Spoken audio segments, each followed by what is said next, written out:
I wasn't all that popular in high school or college. I had 1 or 2 close friends and that was about it. I spent most of my lunch hours eating alone. So I was a little shocked and a little hesitant when Jenny, the 5 feet 7 inches 135 pounds blonde bombshell head cheerleader, asked me if she could sit with me at lunch at the start of my junior year in college. I was sure I was being set up for some practical joke. I had gotten my fair share of wedgies, swirlies and purple nurples in high school. I expected college to be different. The physical abuse had subsided but the mental abuse and the name-calling kept on. I am what you would call a nerd. I stand 5 feet 10 inches and I weigh a measly 165 pounds. I am not athletic at all and spend most of time with my nose buried in a book or watching a movie. Mind if I sit here? She asked a second time. With me? I asked. Of course with you. I have something to talk to you about. More like a favor to ask. You went to Central High, right? Yes, I managed to stammer out. I am having trouble with some of my classes and I could really use a tutor. I know you were smart in high school. We might not have talked but I knew about everyone who went there. Anyway, most girls hate me because I am pretty and the head cheerleader so they won't tutor me. And most guys think it's a free pass to get into my pants for the same reason when I try to get them to tutor me.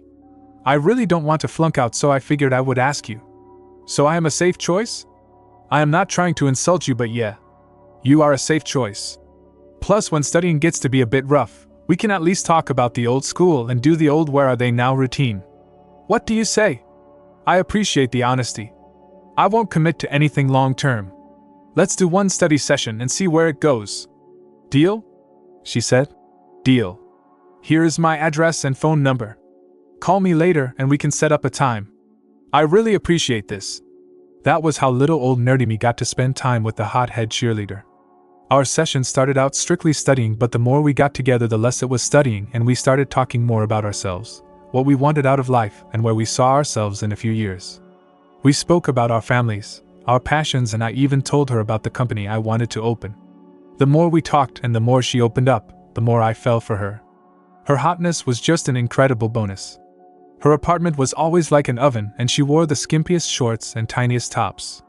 I didn't want to be like the other guys and embarrass myself by asking her out, so I never did. But God, did I want to. I ached having to spend that much time with her every day and not having more. Then one day, she hit me with the surprise. Get dressed.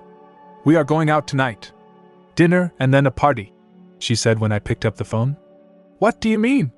I asked. I am taking you out on a date. I know you are too nice a guy to ask, especially after I told you about my other male tutors. But I think we have gotten to know each other on a personal level. I think we should go out on a real date and see what happens. I don't know about this. I mean, look at me. What would someone who looks like you want with someone who looks like me? I have seen all the other guys you dated. I am not your type. You go for the athletic, ripped muscle, spiky gel-haired guys. First of all, yes, look at you. You are smart, funny, have a great personality, and best of all, you are a real person. A person with real fear, real hopes, real dreams. Second, yes, you are not like all the other guys I have dated. And there have been a lot of them. You know why? 'Cause it never works. They cheat, they have egos, and they treat me like crap. I think it's time I start looking outside of my type to find a guy to be with. She had me there, so off to dinner we went. We drew quite a few looks when we walked into the restaurant hand in hand. Looks at her since she was crazy hot, and looks at me wondering how the hell I had pulled off a date with her. Dinner went off okay. She did a little bit of flirting and touching. I was nervous as hell and just tried to not make an peach of myself. While we were waiting for the check, she told me, "There is no need to be this nervous. If we don't click, we can still be friends. You will be no worse off than you were yesterday, so you would have lost nothing. But if you loosen up and we do click, just think of what you could gain." Again, she had me there. We got to the party and she introduced me to a few of her friends. Oddly enough, there were no weird looks,